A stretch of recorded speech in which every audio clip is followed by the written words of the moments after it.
This worn oak table has felt every joy and sorrow of this family for 40 years. It's where my son, Leo, took his first bites of solid food, where he'd do his homework while I read the paper. But today, the only thing on its surface is a crisp, cruel envelope. It informs me that my son and his wife, Chloe, have taken out a $250,000 line of credit against my paid off home, all to finance their perfect life of luxury cars and lavish parties. They didn't just steal my security, they erased 40 years of my work, my sacrifice. They looked at their own mother and saw nothing but an obstacle, an inconvenience to be pushed aside. I was a ghost in my own family long before they tried to make me disappear for good. And now I have to show them what happens when a ghost decides to fight back. If they've ever acted like you weren't there until your absence echoed louder than presence, share your story. And if this feels like your table too, like and subscribe. My name is Eleanor Vance, and for 70 years, I have believed in the quiet integrity of a life well lived. The peace of my retirement was a quiet fortress, built brick by brick over a lifetime of careful work. My small home in Charlotte, a city where I had planted deep roots with my late husband, Richard, was the heart of that fortress. Richard and I had bought this house when it was just a blueprint and a field of red Carolina clay. We'd painted every wall, planted every rose bush, and marked Leo's height on the kitchen doorframe year after year. It wasn't just a structure, it was a living archive of our love, our struggles, and our quiet triumphs. The air within it was usually filled with the scent of brewing coffee and the faint perfume of those very roses I tended with near religious devotion. This house was my sanctuary, every brick and beam a testament to a lifetime of shared dreams. It was paid for, a symbol of security I had built not just for myself, but for the family that would come after me. I had always found profound comfort in my routines, a rhythm earned after a long career as the head librarian for the county, where every book had its place and every story had a logical conclusion. The mail arrived precisely at 10:15 a.m., as it always did. I sorted through the usual assortment of catalogs and letters from old friends, my fingers moving with familiar ease until they landed on one particular envelope. It was from Heritage Trust Bank, thick and stiff with an unnerving formality. A sharp, red-stamped word, urgent, seemed to pulse against the clean white paper. It wasn't a monthly statement or a cheerful marketing offer. It felt heavy, weighted with consequence. A small, cold knot began to form in my stomach as I carried it back to the kitchen table. With my silver letter opener, a gift from Richard for my 30th anniversary at the library, I slit the seal. The document inside was not a letter, but a dense wall of legal text. My eyes, accustomed to the fine print of contracts and archives, scanned the page, trying to find a familiar anchor in a sea of confusing jargon. The words leaped out. Sharp and predatory, notice of default. Home equity, line of credit. And the most terrifying of all, commencement of foreclosure proceedings. My breath caught in my throat. Beneath these headings was a number that seemed impossible, a figure so monstrous it felt like a typographical error, $250,000. For a moment, the world tilted on its axis. The quiet kitchen, my safe haven, suddenly felt alien and menacing. My hands began to tremble, the paper rattling softly in the stillness of the room. This had to be a mistake, a sophisticated piece of fraud. Perhaps targeting the elderly? My mind, ever the librarian, began to categorize the possibilities, searching for a logical explanation that would restore order to my world. I placed the paper down carefully, my fingers tracing the embossed letterhead of the bank.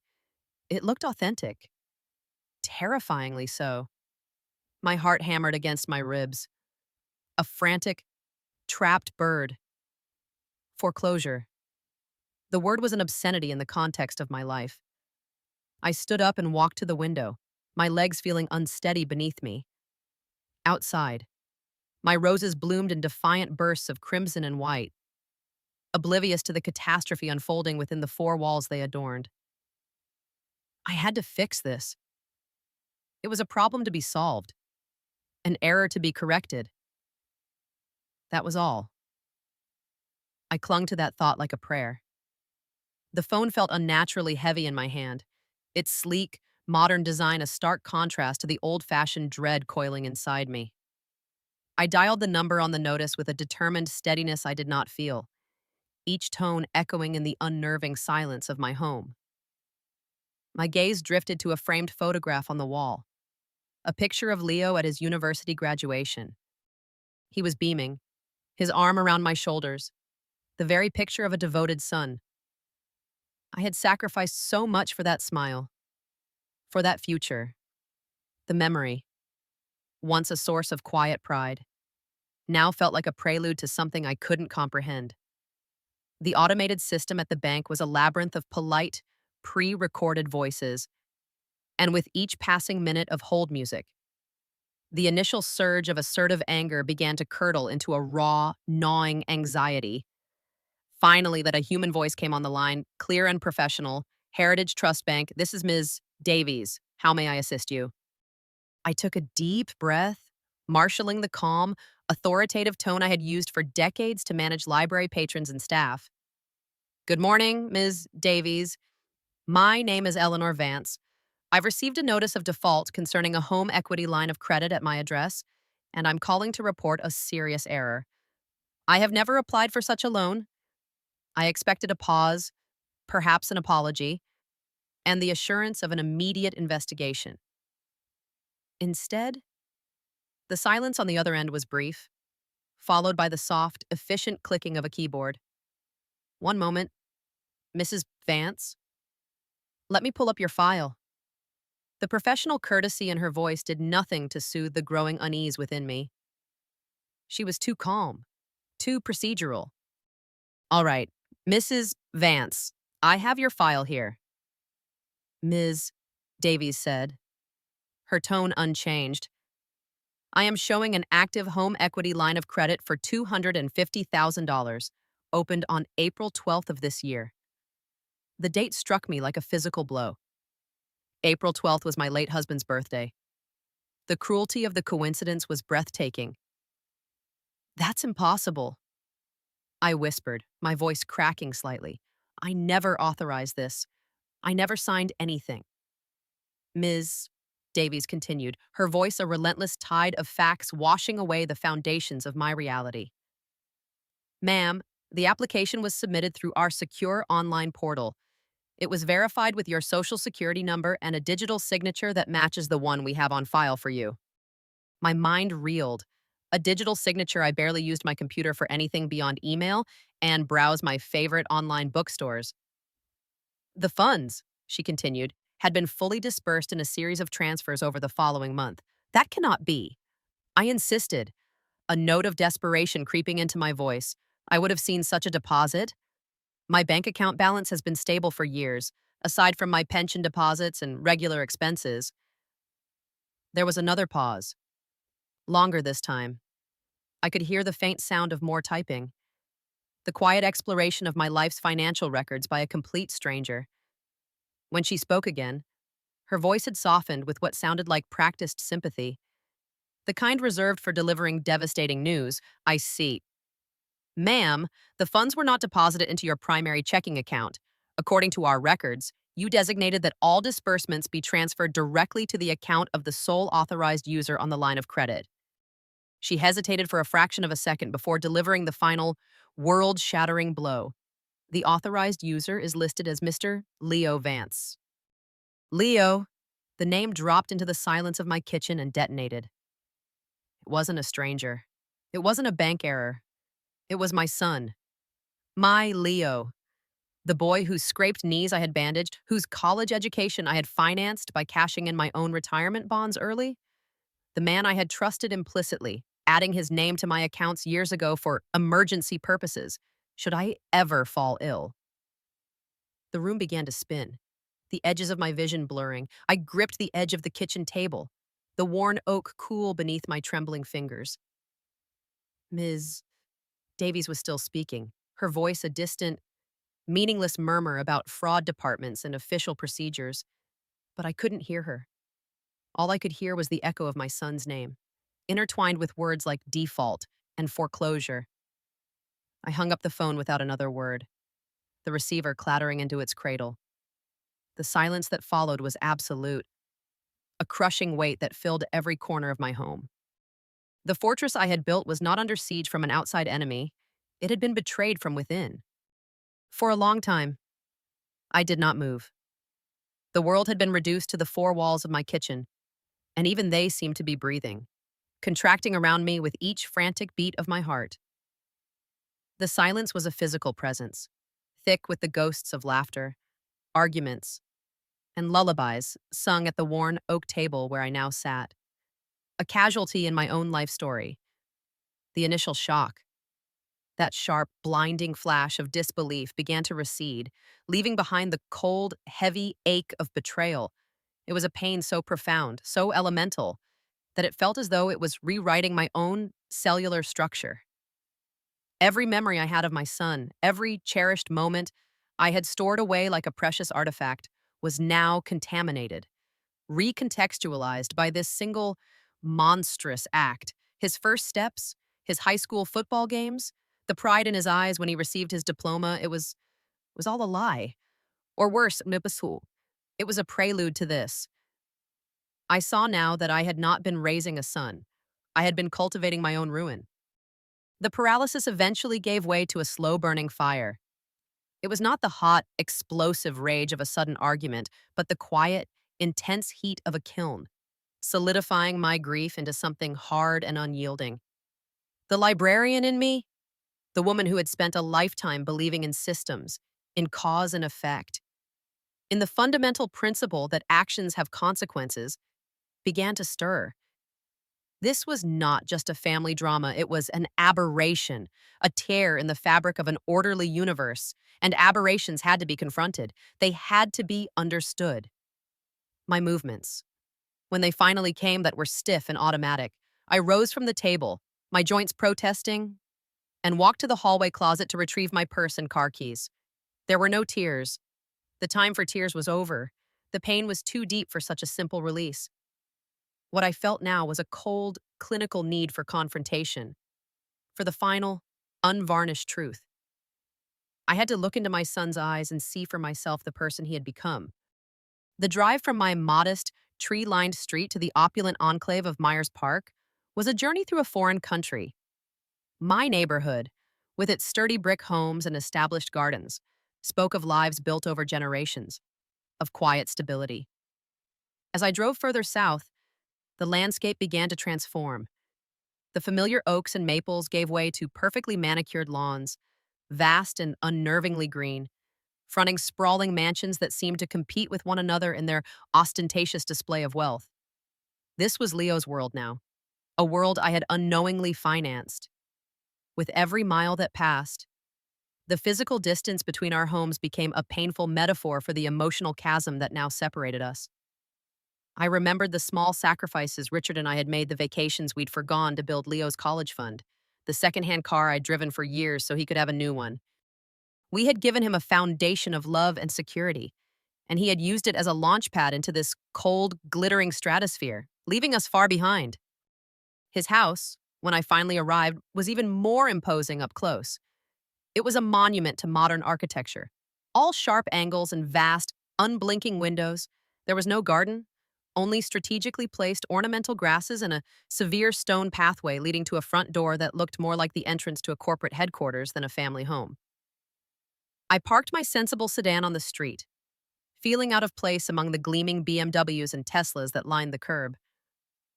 As I walked up the path, the crisp bank notice folded in my hand, I felt a strange sense of detachment, as if I were a visiting archivist sent to document the ruins of a lost civilization. The doorbell chimed with a complex, melodic tune that echoed through what sounded like a cavernous foyer. After a moment, the heavy door swung open. Leo stood there, his surprise quickly melting into a flicker of annoyance. "Mom, what are you doing here? You should have called." He was dressed in clothes that cost more than my monthly mortgage payment used to be. His hair perfectly styled, his face tanned. He looked like a stranger playing the part of my son. Before I could answer, I stepped past him into the house, my sensible shoes silent on the polished marble floor. The interior was just as I had imagined: cold, cavernous, and impeccably decorated. A two-story ceiling soared above a living room filled with low-slung leather furniture and abstract art that looked expensive and meaningless. It was the home of people who cared deeply about appearances and very little about anything else. "We need to talk." "Leo," I said, my voice steady. He closed the door slowly, his posture tensing. He knew. Of course, he knew. At that moment, a second figure emerged from the top of a floating staircase, descending with the practiced grace of a stage actress.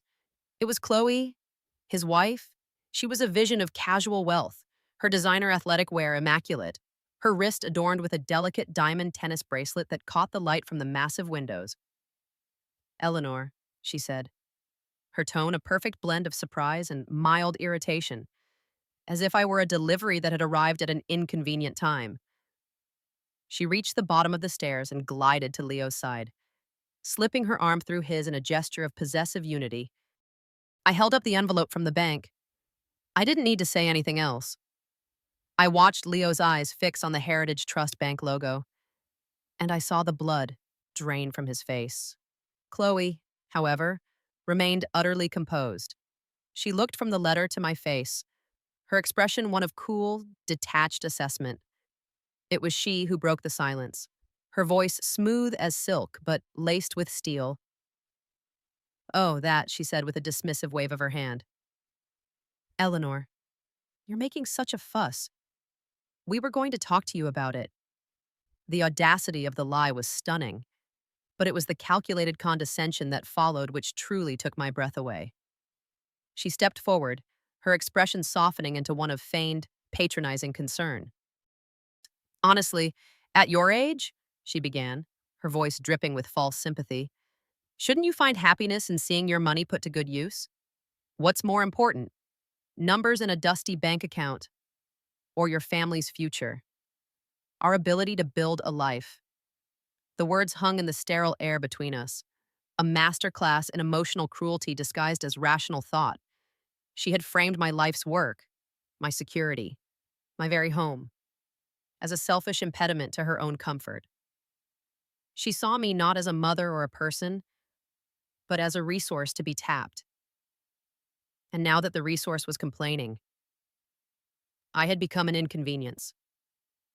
I looked at my son, waiting for him to speak, to defend me, to show some flicker of the boy I had raised. But he remained silent, a willing captive in the gilded cage his wife had constructed. He stared at the floor, unable to meet my eyes, his silence a resounding confession of his complicity. In that moment, watching him stand beside her, I understood that I had not just lost my home, I had lost my son. The boy I loved had been replaced by this weak, hollowed-out man who had traded his conscience for a life of curated perfection. Leo finally found his voice, but the words that came out were not his own. They were Chloe's, filtered through his own unique brand of self-pity and entitlement. "She's right." "Mom," he said, finally looking up, his eyes holding a defensive glare. "Think of it as an advance on my inheritance. You always said that family comes first, that we should always support each other. This is support. We needed it." He began to pace across the vast, empty expanse of the living room, his hands gesturing wildly as he warmed to his theme. He was rewriting our entire history, weaponizing my own love and values against me. "You worked your whole life to give me the best," he continued, his voice rising with indignation. "Why would you want to stop now this house, our life here? It's a reflection of your success as a mother. You should be proud." I listened to him, a profound and weary sadness settling over me. He truly believed it. He had so thoroughly absorbed Chloe's poisonous logic that he now saw his theft as my achievement, his betrayal as my duty. The pain in my chest was no longer sharp. It was a dull, heavy weight, the burden of a love that had been utterly and completely unreciprocated. I saw no point in arguing. You cannot reason with people who have chosen to abandon reason itself. I folded the bank notice with meticulous care, the crisp paper a stark contrast to the shredded state of my heart, and placed it back in my purse. I turned to leave, my silence my only response. "That's it," Leo called after me, a note of disbelief in his voice. "You're not even going to discuss it?" I paused at the door, but did not turn around. "There is nothing left to discuss." "Leo," I said quietly, "you've made your position perfectly clear." The next day, after a sleepless night spent staring at the ceiling, I made one final call. The last, desperate attempt of a mother's heart, even though the librarian in my head knew it was futile. I wasn't calling to beg or to plead for reconciliation. I was calling to deliver one final piece of factual information, to appeal to any last, dormant shred of responsibility he might possess. He answered on the third ring, his voice wary. "Mom, I kept my own voice even, devoid of emotion."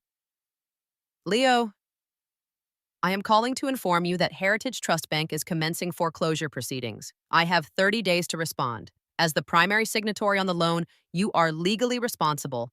I am asking you, one last time, to contact the bank and begin making payments." The silence on the other end of the line was heavy. I could hear Chloe's faint voice in the background, a sharp, angry whisper. Then Leo came back on, his voice stripped of all pretense, all warmth.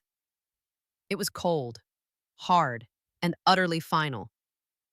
"We already talked about this," he said, his words clipped and precise. "We gave you a chance to be part of our success, to be the supportive mother you always claimed to be. You refused." He took a breath, and I braced myself for the final, severing blow. "This is on you now." And then he hung up. The click of the disconnected line was the loudest sound I had ever heard. It was the sound of a door slamming shut forever. It was the sound of my son, my only child, choosing to let me be homeless rather than face the consequences of his own actions. I sat there holding the dead phone and felt the last vestiges of grief and heartbreak burn away. In the ashes, something new and hard and cold began to form. The victim was gone. The strategist had just been born. The storm of grief did not pass, but it changed. The chaotic, searing pain that had threatened to shatter my mind began to cool, condensing from a formless vapor into something solid and sharp. For 2 days, I had allowed myself to be a victim, adrift in a sea of memory and sorrow. On the third day, I awoke with a clarity that was as cold and brilliant as a winter morning. The tears had run dry, and the heartbreak had been calcified into a diamond-hard resolve. The victim was indeed gone, and in her place stood the librarian. Not just the gentle dispenser of books and knowledge, but the head librarian I had been for 30 years, a systems builder, a researcher, a quiet warrior whose greatest weapon had always been the meticulous organization of information. A lifetime spent hunting for truth within misfiled archives and poorly cited sources had prepared me for this. I knew that every grand deception was built upon a foundation of small, verifiable lies. My kitchen table, the silent witness to my family's rise and fall, was repurposed. I cleared away the remnants of my former life, the sentimental salt and pepper shakers, the vase that always held a single rose from my garden, and replaced them with the tools of my trade. From a long-forgotten box in my study, I retrieved a new, archival quality ledger, its leather cover cool and smooth beneath my fingers, its pages clean and unlined. I uncapped my favorite fountain pen, the one I reserved for cataloging rare first editions. And in my neat, practiced script. I wrote the first entry on the first page, the Leo and Chloe project. It was no longer a matter of the heart, it was a case study. The librarian in me, the woman who had spent a lifetime believing that every problem could be understood through careful research and had taken command. My first task was to build a timeline, a chronology of their ascent into a lifestyle my modest savings could never have supported. I started with what I knew, the concrete, verifiable facts. I pulled up the public property records for their house in Myers Park, noting the purchase date and the sale price, a staggering sum that had made me catch my breath even back then. I remembered the conversation vividly. Leo telling me about a once in a lifetime investment opportunity that had paid off, allowing them to afford the down payment. The memory, once a source of pride in his supposed business acumen, now tasted like ash. I cross referenced the purchase date with my own financial records. My old bank statements I kept filed by year. There were no major withdrawals from my accounts at that time, no large gifts I had given. The money for that down payment had come from somewhere else. Next, the cars. I recalled the day Leo had driven up in his new BMW, a machine of gleaming black metal and leather. 6 months later, Chloe had her own, a pristine white SUV that was more computer than vehicle. I searched online for the average market price of those models for that year, adding the substantial figures to my ledger. The numbers began to accumulate, each zero a testament to their avarice. I moved on to their lifestyle, a more nebulous but equally important area of expenditure. I dredged up memories of conversations, of Chloe's casual mentions of trips to the Caribbean, ski vacations in Aspen, and weekend shopping sprees in Atlanta. She had always framed these excursions as rewards for Leo's hard work. His success in the nebulous world of consulting, I, in my trusting foolishness, had never questioned it. As the pages of my ledger filled with dates, figures, and annotations, a stark and unavoidable conclusion began to emerge. The math did not work. Even with the entire $250,000 from the fraudulent HELOC, the numbers fell short. The down payment on their house alone, combined with the cost of their vehicles, consumed most of it. There was no way that single loan could also account for the constant travel, the designer wardrobe, the very infrastructure of their luxurious existence. The fraud committed against me was not an isolated act of desperation. It was merely the latest transaction in a much longer campaign of financial deception. My son and his wife were not just thieves. They were running an enterprise. This realization did not bring more pain. Instead, it brought a chilling focus. The scope of my investigation had just widened considerably. Having exhausted the limits of my personal memory and public records, I knew I had to venture into a territory I found both fascinating and distasteful, the curated world of social media.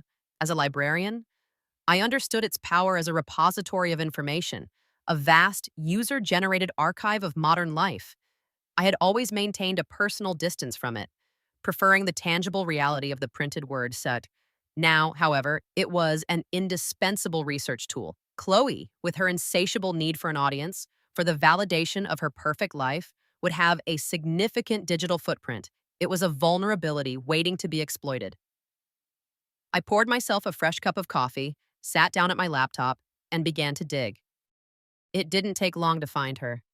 Her profile was public, a gleaming, highly polished shrine to her own existence. The name was a confection of her own making, combining her first name with Leo's last in a way that sounded more like a brand than a person. I began to scroll, moving backward through time. It was like watching a documentary of my own betrayal, a highlight reel funded by my stolen security. Here was a photo of them on a yacht in the Virgin Islands. Here was another of Chloe posing with a mountain of shopping bags on Rodeo Drive. For a fleeting moment, the mother-in-law in me felt a surge of raw revulsion. The sheer, shameless joy they took in spending my life savings was a spectacle of profound disrespect. I took a steadying breath, pushed the emotion down, and let the researcher resurface. Emotion was a distraction. Data was the path forward. I scrolled for over an hour, the sheer volume of their profligacy almost numbing. Then I saw it. The photograph was unremarkable at first glance, just one of dozens like it. It was a picture of Chloe, taken at an upscale outdoor cafe in downtown Charlotte. She was holding a flute of champagne, smiling directly at the camera, the very picture of carefree indulgence. The caption was a single, smug word, Tuesday. My eyes, however, were not drawn to her smile or the expensive champagne. They were drawn to her sunglasses.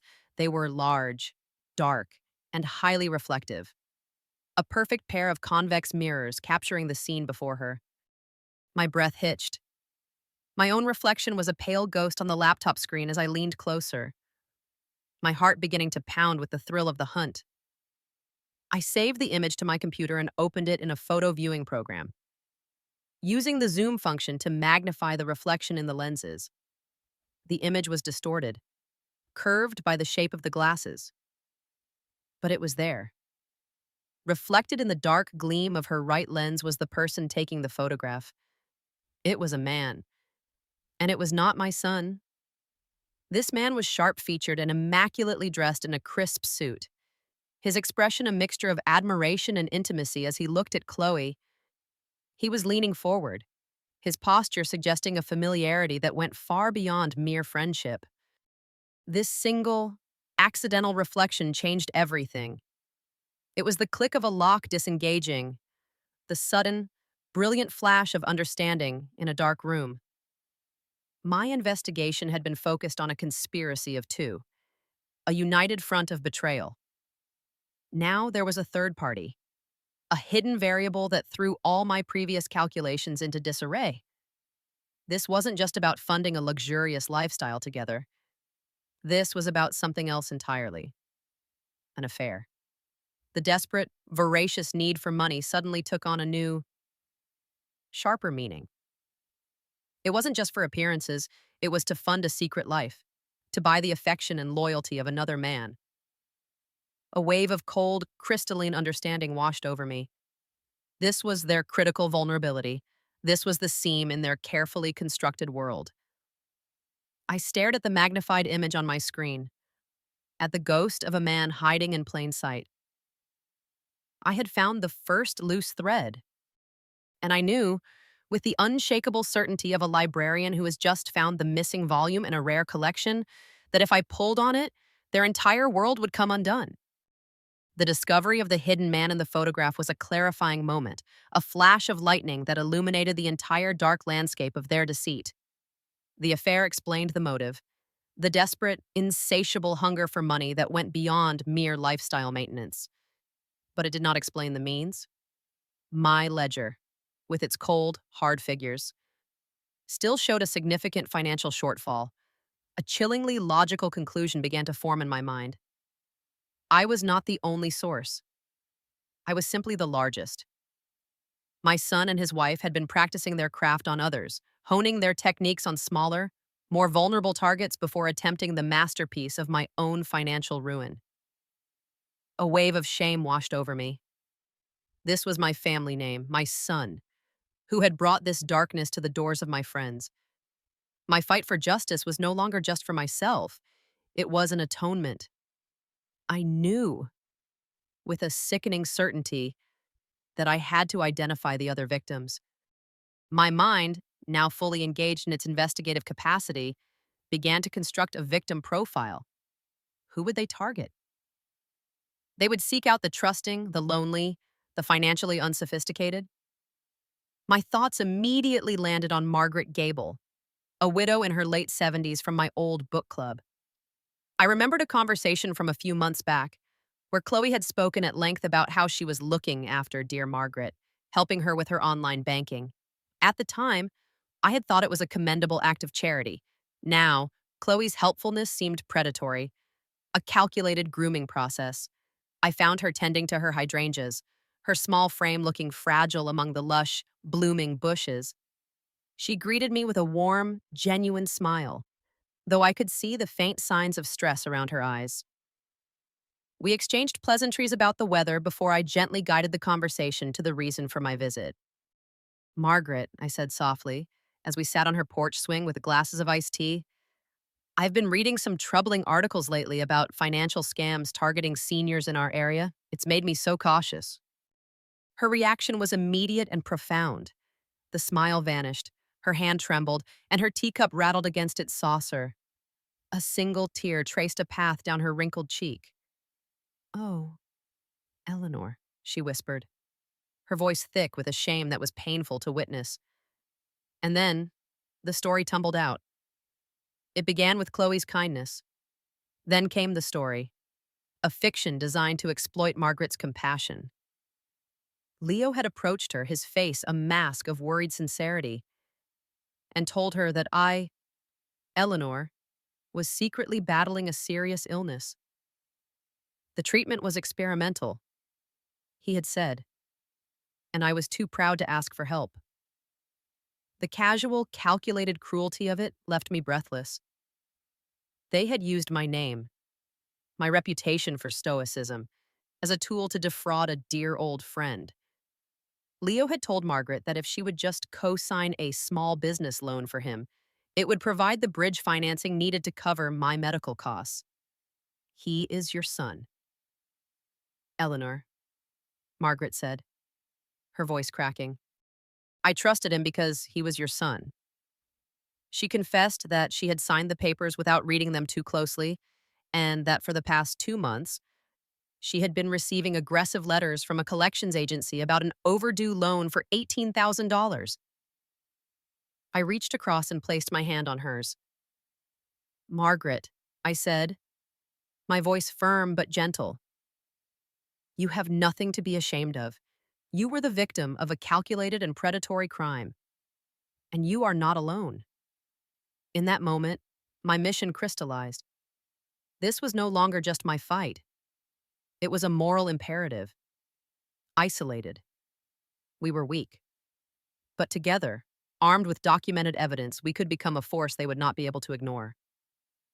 My kitchen table once again became a command center, but this time, I was not alone. I had invited Margaret over the next morning, instructing her to bring every piece of paper she had received. She arrived looking frightened but resolute. I did not take the papers from her. Instead, I spread them out on the table between us, and her role shifted from that of a helpless victim to my first student, my first ally. First, I began, my tone shifting into the calm, instructional cadence I had used for decades. You are to have no more verbal contact with Leo or Chloe. A voice on the phone can lie. Margaret, it can promise and it can forget. But a letter, an email that is a record, it is proof, it is power. I could see a flicker of her old strength return to her eyes. I was giving her rules, a procedure to follow, tomorrow morning. I continued, you will go to the branch of this bank where you signed the papers. You will ask to see the branch manager. I handed her a freshly written note. You will read this statement verbatim. You are to request a certified copy of the original loan application you co-signed, along with all associated promissory notes. It is your legal right to have it. I was not solving her problem for her. I was giving her the tools to fight for herself. By the time she left, Margaret was a different woman, her shame replaced by a quiet, simmering anger. As I was walking her to the door, she paused. Eleanor, she said, her voice hesitant. He mentioned he was trying to help out Mr. Henderson from our old church group with a similar investment. I wonder. She didn't need to finish the sentence. The librarian was now building an army. My years as a librarian had taught me the value of professional expertise. While I was confident in my ability to follow a paper trail, the world of private investigation was beyond my scope. With a portion of my remaining untouched savings, the funds Richard and I had earmarked for a lifetime of quiet emergencies. Though never one as profound as this, I made a discreet call. I found a man named Mr. Corbin, a former police detective with a small firm whose reputation was built on discretion. We met in a quiet corner of a coffee shop, and I presented him with the single, magnified photograph of the man's reflection. I provided no names, only the picture and a request. Find out who this is. I want to know everything. A week later, a plain manila envelope arrived. Inside, Mr. Corbin's report was as concise as it was devastating. The man's name was Julian Vance. He was not a businessman. He was, in the cold parlance of the report, a professional romance fraud operator. The document laid out a chilling history that spanned 3 states. Julian's pattern was brutally consistent. He targeted upwardly mobile, ambitious women, often in marriages that provided financial stability but lacked passion. He would sweep in, a figure of sophistication and excitement, mirroring their desires. The report included a chilling anecdote from a case in Atlanta, a divorced art gallery owner who, under Julian's spell, was convinced to liquidate her entire inheritance to fund a private art fund that never existed. He had vanished with the money, leaving her with nothing but legal debts and public humiliation. He was a phantom, skilled at erasing his tracks, always settling any potential civil suits quickly and quietly to avoid a criminal record. As I read, the pieces of my own family's puzzle clicked into place with horrifying clarity. Chloe, with her bottomless ambition, was the perfect mark. Julian had not stumbled upon her. He had targeted her. He had seen her as a key to a vault, and my son, Leo, was simply the tool she used to turn that key. I saw their relationship for what it was, a toxic symbiosis. Chloe's desperate need for status was the host organism, and Julian's predatory scheme was the parasite, feeding on her ambition by encouraging her worst impulses. He whispered promises of a grander life, and she, in turn, did his bidding, extracting the resources he needed from her own family. My cruel daughter-in-law was also a victim, a puppet whose strings were being pulled by a master far more ruthless than she could ever hope to be. This didn't absolve her, but it reframed the entire conspiracy. I was not fighting a simple duo. I was fighting a professional predator who was using my family as a shield. My meeting with Mr. Henderson took place in the quiet, sunlit reading room of my local library, a neutral ground. He was a kind, gentle man with eyes that held the deep sadness of a recent widower. His story mirrored Margaret's. Only the lie was different. Leo had convinced him to invest his life savings into a guaranteed real estate venture that would supposedly secure his financial future, an investment that, of course, vanished without a trace. As I laid out my own evidence and Margaret's story, I saw his sadness slowly sharpen into a steely resolve. By the end of our meeting, he too was a committed member of our cause. Armed with a list of instructions and a renewed sense of agency, we were no longer isolated victims. We were a united front with legal documents, a shared narrative, and a clear-eyed strategist guiding our every move. I had scheduled a meeting with a highly recommended fraud attorney for the following week, feeling for the first time that the scales of justice were beginning to creak back in our favor. It was this small, dangerous spark of hope that prompted my enemies to launch their counterattack. I should have anticipated it. A cornered animal is at its most vicious. My methodical investigation was a far greater threat to them than emotional outbursts. They must have heard about it from a nervous bank manager or a gossiping neighbor. The news that multiple people were formally requesting loan documents must have sent a shockwave of pure panic through their gilded cage. Leo would be terrified of prison. But Chloe, with Julian pulling the strings, would be terrified of something more immediate, the interruption of her cash flow, the exposure of her entire illusory world. And so, they chose a weapon of unimaginable cruelty, a gambit designed not just to silence me, but to erase me entirely. The attack came on a Tuesday morning. The doorbell rang, and I opened it to find a nondescript man in a polo shirt who avoided my gaze. He mumbled my name as a question, and when I confirmed, he handed me a thick envelope and said, "You've been served." He turned and walked away without another word. I stood in my doorway, the weight of the envelope feeling ominous, my blood running cold. I thought it was a new tactic from the bank. I walked to my kitchen table, my command center, and slid it open with trembling hands. The document inside was not from the bank. It was a court filing, a petition. As I read the first page, The air left my lungs in a single, ragged gasp. The petitioners were listed as Leo Vance and Chloe Vance. The respondent was Eleanor Vance. The nature of the petition was for emergency temporary guardianship. My hands shook so violently I could barely hold the papers. I had to sit down, gripping the edge of the oak table to steady myself. I read on, my vision blurring as I scanned the sworn statements, the litany of poisonous lies they had constructed. They cited my erratic behavior, twisting my careful, logical investigation into proof of paranoia, my meetings with Margaret and Mr. Henderson. My attempts to build a coalition of the wronged were described as conspiratorial delusions, evidence of my declining grip on reality. They included a statement claiming I'd been making threatening and incoherent accusations, and that my obsession with their finances was a clear symptom of late-stage dementia. The final paragraph was the most venomous. They were petitioning the court to grant them full control over my person and my estate, to make all my medical and financial decisions on the grounds that I was a danger to myself and was no longer mentally competent to manage my own affairs. It was a breathtakingly vicious move, a declaration of total war. It was an attempt to strip me of my credibility, my agency, my very identity. If they succeeded, any evidence I had gathered would be dismissed as the ramblings of a senile old woman. Any legal action I pursued would be nullified. I would be a prisoner in my own home, my life managed by the very people who had sought to destroy it. They were not just trying to win, they were trying to invalidate the game itself, to disqualify me as a player. I sank into the chair. The legal documents spread before me. The cold resolve I had nurtured for weeks was now forged in a fire of pure, righteous fury.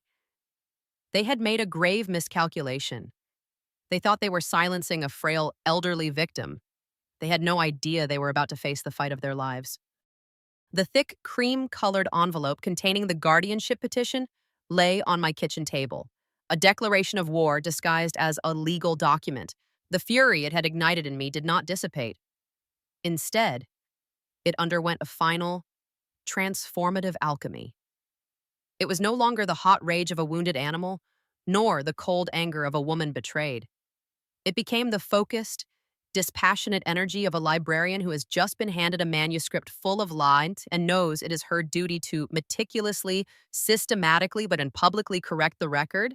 They had meant to disqualify me from the game, but they had fundamentally misunderstood the nature of my strength. They had just given me the perfect stage on which to present my findings. The week leading up to the hearing was a blur of focused activity, my small coalition, now bound together by this shared, outrageous attack, met daily. My home was no longer just a command center. It was a sanctuary and a strategy room.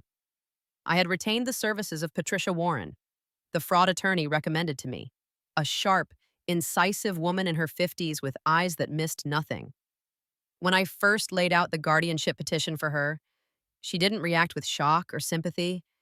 She reacted with a grim, knowing smile. This is a classic, desperate move. Eleanor, she had said, her voice calm and reassuring. They're not attacking your case, they're attacking you. And in doing so, they have opened a door for us to walk right through. Together, we worked. My role was the archivist, the master of the evidence. I organized every document into a series of binders with the precision of a research librarian preparing for a dissertation defense. Binder. A was the fraudulent HELOC. Binder B was Margaret Gable's case, complete with the certified loan documents she had successfully procured. Binder C was Mr. Henderson's. Binder D contained my financial analysis, the timelines, the social media printouts, and the discreet but damning report from Mr. Corbin on Julian Vance. Patricia, in turn, prepped our witnesses, teaching Margaret and Mr. Henderson how to tell their stories clearly and concisely, transforming their nervous anxiety into a powerful, dignified testimony. We were ready. The day of the hearing, I chose my attire with deliberate care. I wore a simple, dark navy suit, the same one I had worn for my retirement speech at the library. It was a uniform of quiet professionalism, of competence and authority. I walked into the courthouse flanked by Patricia, Margaret, and Mr. Henderson, a small but formidable battalion of the wronged, across the sterile, wood-paneled courtroom. I saw them. Leo and Chloe sat at their table, their lawyer a slick, confident-looking man in an expensive suit. Chloe was whispering in Leo's ear, and he was nodding, his expression a practiced mask of filial concern. They looked at me not with hatred, but with a kind of patronizing pity. The look one gives to a confused relative who must be managed for her own good. It was the most infuriating expression I had ever seen. Their lawyer went first, painting a tragic picture of a beloved matriarch succumbing to the ravages of age. He presented my methodical investigation as obsessive paranoia, my meetings with other victims as building a conspiratorial fantasy. He spoke of my erratic accusations and my inability to manage my own affairs, using my very attempts to seek justice as proof of my incompetence. I sat perfectly still through it all, my hands resting calmly in my lap, my gaze fixed on the judge, a stern, intelligent woman in her 60s named Judge Carol Esposito. I did not give them the satisfaction of a single flinch. Then, it was Patricia's turn. She rose, and the atmosphere in the courtroom shifted. "Your Honor," she began, her voice clear and strong, "we are not here today to debate the character of Eleanor Vance. Her character is unimpeachable, forged over a 40-year career as one of this city's most respected public servants. We are here because my client uncovered a crime, and the perpetrators of that crime are now attempting to use this court to silence their primary witness. With that," she began her counteroffensive. She didn't just defend me, she prosecuted them. She called Margaret Gable to the stand. In a quiet but unwavering voice, Margaret recounted the story of the loan, of the lies about my health. Then came Mr. Henderson, his testimony echoing Margaret's in its tale of exploited trust. The turning point came when Patricia placed my binders on the clerk's desk to be entered into evidence. "Your Honor, the petitioners claim my client is delusional. We will now present the basis for her delusions." She walked the judge through it, piece by piece.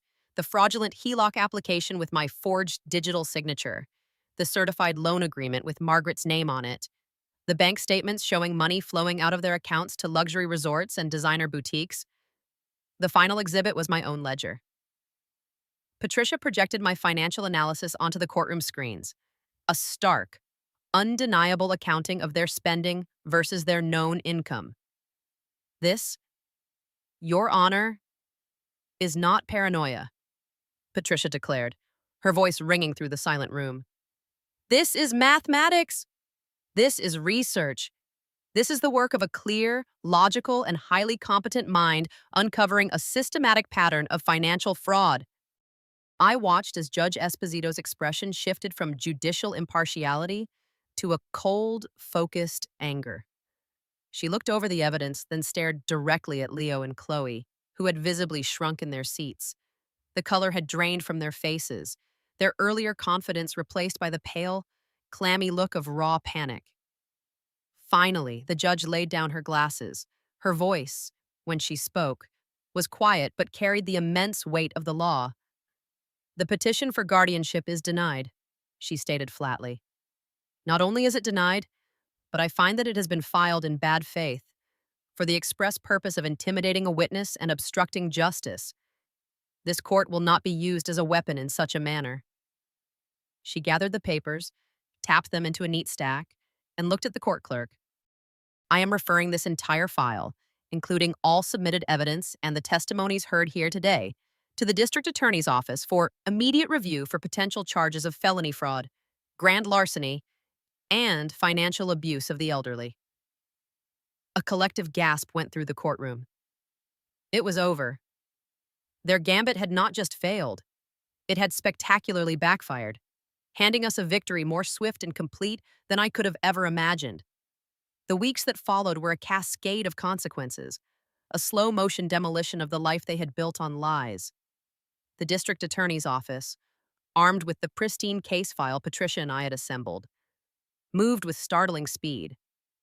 Warrants were issued, I heard about Leo's arrest from Margaret, who had heard it from a friend. There was no drama, no televised spectacle, just a quiet visit from two detectives to his glass and marble mansion. He did not resist. The illusion of his power had been shattered in that courtroom, leaving only the weak, frightened man who had been there all along. Chloe's world imploded with even greater finality. With the accounts frozen and Leo facing criminal charges, her value to Julian Vance evaporated. The phantom vanished, as he always did, leaving her to face the wreckage alone. She called me once, her voice a ragged, desperate plea. "Eleanor, please," she cried, the manufactured confidence gone, replaced by genuine terror. "You have to help me. I'll lose everything. Leo is your son." I listened to her for a moment, my mind a perfect, calm blank. I felt nothing, not pity, not triumph, not even anger. I simply said, "Goodbye, Chloe," and gently hung up the phone. The connection was severed in every sense of the word. The legal proceedings concluded with a quiet, predictable finality. Facing the mountain of evidence, Leo pleaded guilty to multiple charges in exchange for a reduced sentence. He received 5 years of probation, 1,000 hours of community service, and a court order for full financial restitution to me, to Margaret, and to Mr. Henderson. The house, the cars, the jewelry, the art, every monument they had built to their own greed was ordered to be seized and liquidated. Justice, in the end, was a simple, cold accounting. The books were being balanced. But my own reckoning was not about the money. The checks that eventually arrived from the court-appointed receiver felt like a postscript to a story that had already ended. My real healing, my true victory, began when I took my Leo and Chloe project ledger and repurposed it one last time. I sat down at my kitchen table, the same table that had served as a site of grief, a war room, and a classroom, and I began to design a new project. I used a portion of the returned funds to establish a small and local foundation, which I named the Vance Project for Senior Financial Security. I started by hosting free workshops in the community room of my old library. I taught other seniors how to read the fine print on a contract, how to recognize the language of manipulation, how to protect their digital signatures, and most importantly, how to fight back when they have been wronged. My life did not return to what it was. The quiet fortress of my retirement had been breached, and the son I had raised was lost to me forever. There was no reconciliation, no tearful reunion. Trust, once incinerated, does not grow back. But from the ashes of that old life, I built something new. I found a purpose that transcended my own personal pain, my work, my story, and the stories of those I helped became my legacy. Justice, I learned, was not about an emotional climax or a satisfying revenge. It was about the restoration of order and the quiet, determined act of turning a personal catastrophe into a public good. The librarian had taken the worst story of her life and ensured it would have a useful and honorable final chapter.